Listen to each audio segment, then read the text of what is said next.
একটি অসাম্প্রদায়িক ও প্রগতিশীল প্রজন্ম গড়ে তোলার লক্ষ্যে দেশে তৈরি হচ্ছে প্রথম ফিচার লেন্থ অ্যানিমেশন চলচ্চিত্র মুজিব আমার পিতা। আগামী প্রজন্মের মাঝে মুজিব আদর্শ গড়ে তুলতে চলচ্চিত্রটি ভূমিকা রাখবে এমন প্রত্যাশা করা হচ্ছে। বঙ্গবন্ধুকে নিয়ে নানাবিধ কাজের ধারাবাহিকতায় নির্মীয়মান এই চলচ্চিত্রটি সঠিক ইতিহাস আর মৌলিক গবেষণার দিকে বিশেষ নজর দেওয়া হয়েছে। বিস্তারিত দেখুন মনিরুজ্জামান মনিরের বিশেষ রিপোর্টে। আমরা কি ব্রিটিশদের শোষণ থেকে কখনো স্বাধীন হব না? তোমার নাম কি? শেখ মুজিবুর রহমান। দেশে তৈরি হচ্ছে প্রথম ফিচার লেন্থ অ্যানিমেশন চলচ্চিত্র মুজিব আমার পিতা। তথ্য প্রযুক্তিকে কাজে লাগিয়ে একটি অসাম্প্রদায়িক ও প্রগতিশীল প্রজন্ম গড়ে তোলার লক্ষ্যে তৈরি করা হচ্ছে এই চলচ্চিত্র।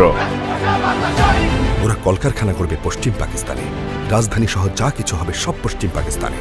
পূর্ব বাংলার কিছুই থাকবে না, শুধু শোষিত হওয়া ছাড়া। দেশের সর্ববৃহৎ 2D অ্যানিমেশন নির্মাণকারী প্রোলেন্সার স্টুডিও নির্মিত মুজিব আমার পিতা চলচ্চিত্রটি তথ্য ও যোগাযোগ প্রযুক্তি বিভাগের অর্থায়নে মুজিব বর্ষ উপলক্ষে নির্মিত হচ্ছে, যা প্রায় 46 মিনিটের এই অ্যানিমেশন।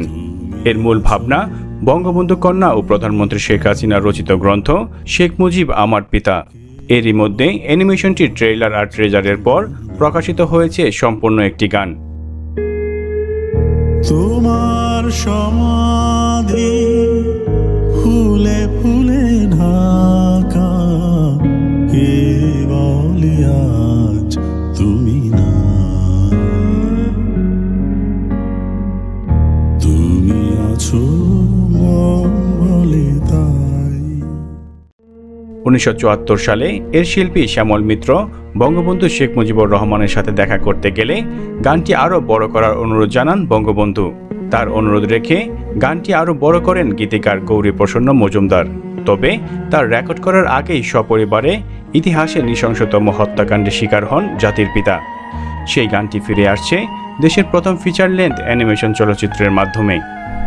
1965 সালের অন্তরাল সিনেমার মাত্র 4টি চরণে সুপ্রকাশের এই গানটি সেই সময় ছিল অত্যন্ত জনপ্রিয়।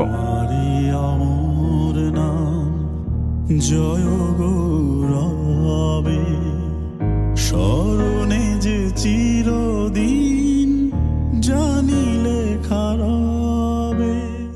চলচ্চিত্রটি নির্মাণে নিখুঁত অ্যানিমেশন নিশ্চিত করার যে প্রতিবন্ধকতা ছিল তা কাটিয়ে উঠে দ্রুতই কাজ এগিয়ে চলছে। এমন কাজের প্রশংসা করে অনেকে বলেন মুজিব আদর্শে প্রজন্মকে গড়ে তুলতে এই চলচ্চিত্রটি অসামান্য ভূমিকা রাখবে। সংশ্লিষ্টরা জানিয়েছেন মুজিব বর্ষের সময়সীমা বাড়ায় 2021 সালের যে কোনো সময় ছবিটি মুক্তি দেয়া হবে।